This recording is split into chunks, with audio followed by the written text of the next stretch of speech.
ડુંગરી મીઠાપુર ગામે સંગમ ઉપવનના ખાતમુહૂર્ત પ્રસંગે પર્યાવરણ જાગૃતિનો સંદેશો અપાયો હતો। ધારી તાલુકાના ડુંગરી મીઠાપુર ગામે નિર્માણ પામી રહેલા સંગમ ઉપવનના ખાતમુહૂર્ત પ્રસંગે ભવ્ય કાર્યક્રમનું આયોજન કરાયું હતું। કાર્યક્રમમાં દાનબાપુની જગ્યાના મહાન પૂજ્ય વલ્કુ બાપુ તેમજ કચ્છથી પધારેલા સંતો અને કથાકાર ધનેશ્વરજી મહારાજની પાવન ઉપસ્થિતિ રહી હતી। કાર્યક્રમ દરમિયાન પર્યાવરણ સંરક્ષણ અને વૃક્ષારોપણ અંગે લોકોને જાગૃત કરવાનો સંદેશો આપવામાં આવ્યો હતો। સાથે જ ગાય આધારિત પ્રાકૃતિક ખેતી અપનાવવા માટે ખેડૂતોને અપીલ કરવામાં આવી હતી। સંતોએ જણાવ્યું હતું કે પર્યાવરણનું જતન અને ગૌ સેવા દ્વારા કુદરતનું સંતુલન જાળવી શકાય અને જે આજના સમયની મહત્વપૂર્ણ જરૂરિયાત છે। આ પ્રસંગે કચ્છના બટુકસિંહ બાપુ તેમજ મીઠાપુર ગામના ઉપસરપંચ ભૈલુભાઈ વાળા, પ્રકાશભાઈ કારિયા, વિવેકભાઈ, રમેશભાઈ તળાવિયા સહિતના ગામના આગેવાનો મોટી સંખ્યામાં ગ્રામજનો ઉપસ્થિત રહ્યા હતા।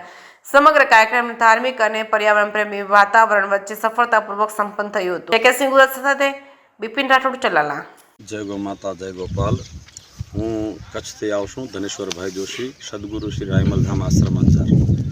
આજે ચલાલા મધ્યે અહીંયા અમારા વિવેકભાઈ તળાવિયા જે ગૌ માતા સાથે સતત જોડાયેલા છે અને સાંપ્રત સમયમાં આપણે બધા જાણીએ છીએ કે આજની જે ખેતી છે એ ઝેરીલી બની ગઈ છે। ભારત ભૂમિ છે એ કૃષિ અને ઋષિનો દેશ કહેવાય છે, એટલે જેટલું કૃષિનું સ્વાસ્થ્ય સરસ હશે એટલું ઋષિઓનું સ્વાસ્થ્ય સરસ હશે। એટલે ખૂબ આનંદની વાત એ છે કે આજે અહીંયા જે પણ અહીંયા પ્રાકૃતિક ખેતીનું અહીંયા બીજારોપણ થઈ રહ્યું છે એ બદલ હું એમને ધન્યવાદ દેવા માટે અહીંયા આવ્યો છું કે સાંપ્રત સમયમાં જે પણ જરૂર છે સમાજના તંદુરસ્તી માટેની એ કાર્ય અમારા વિવેકભાઈ અને એમના સાથે બધા જ અહીંયા કરી રહ્યા છે લોકો। એ ચલાલા ગામના સર્વેને હું ધન્યવાદ આપીશ, વિવેકભાઈને ધન્યવાદ આપીશ અને આ કાર્યમાં સૌનો સાથ સહકાર પણ રહે અને એક આપણને માર્ગદર્શન પણ મળી રહે કે અત્યારના સમયમાં ખૂબ જરૂરી છે સ્વાસ્થ્ય માટે। ઘણાનું કહેવું એવું છે કે ભાઈ આ જે પ્રાકૃતિક ખેતી છે એમાં નુકસાન ઘણું છે, પણ એવું નથી પ્રભુ। પ્રાકૃતિક ખેતીમાં જો આપણે ધ્યાન આપી અને ગૌ માતાને આધારિત ખેતી કરશું તો એમાં ઉપજ છે ઘણી છે અને ખર્ચા વગરની ખેતી છે। જરૂર એટલી છે કે આપણે એની સાથે ગૌ માતાનું પાલન કરવું પડશે, ગૌ માતાની સેવા કરવી પડશે અને બેય બચશે, ગાય પણ બચશે અને આપણે પણ બચીશું। આવી પ્રાકૃતિક ખેતી છે એટલે હું ખૂબ ખૂબ ધન્યવાદ આપું છું। જય ગૌ માતા, જય ગોપાલ। ઓકે, આપણે સંગમ ઉપવન આપણે બનાવી રહ્યા છીએ। 2500થી વધુ આપણે આ ઉપવનની અંદર ઝાડવા વાવવાના છીએ। દરેક પ્રકારના ઝાડવા, આંબાથી લઈ દરેક પ્રકારના ફળઝાડ, નાળિયેરીથી માંડીને બધા ઝાડવા વાવશું અને એક પ્રાકૃતિક ઉપવન બનાવીએ છીએ જે લોકોને પણ ખબર પડે કે ભાઈ દવા વગર, વિલાયતી દવા વગર પણ આ પ્રકૃતિ દ્વારા જે નિર્માણ થયેલું છે એનાથી થઈ શકે।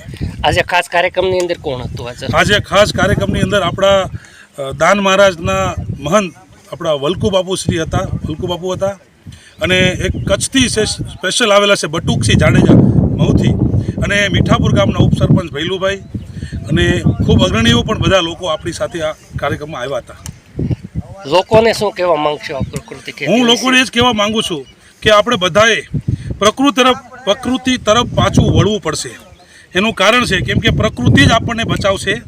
આપણી એક શબ્દ છે પ્રકૃતિ પૂજક ધર્મધારી। આપણે પ્રકૃતિની પૂજા કરવાવાળા લોકો છે એટલે પ્રકૃતિમાં વૃક્ષથી લઈને બધા પ્રકારના પ્રકૃતિનું પૂજન કરવું એ હું બધાને આહ્વાન કરું છું કે લોકો પ્રકૃતિ તરફ પાછા વળે, પર્યાવરણ તરફ પાછા વાવે, વૃક્ષો વાવે અને લોકો વધુને વધુ કંઈ પણ નહીં એક ઝાડ દેશ કે નામ, માँ કે નામ, એક વૃક્ષ બધા વાવે।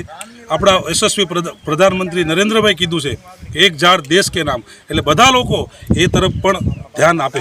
તમારી સંસ્થાની પણ ક્યાંક ને ક્યાંક સેવાઓ લોકોને માટે છે તો શું કહીશું? મારી સંસ્થા એટલે સંસ્થા તો બધાની છે, સંગમ ફાઉન્ડેશન ટ્રસ્ટ મીઠાપુર ચલાળા।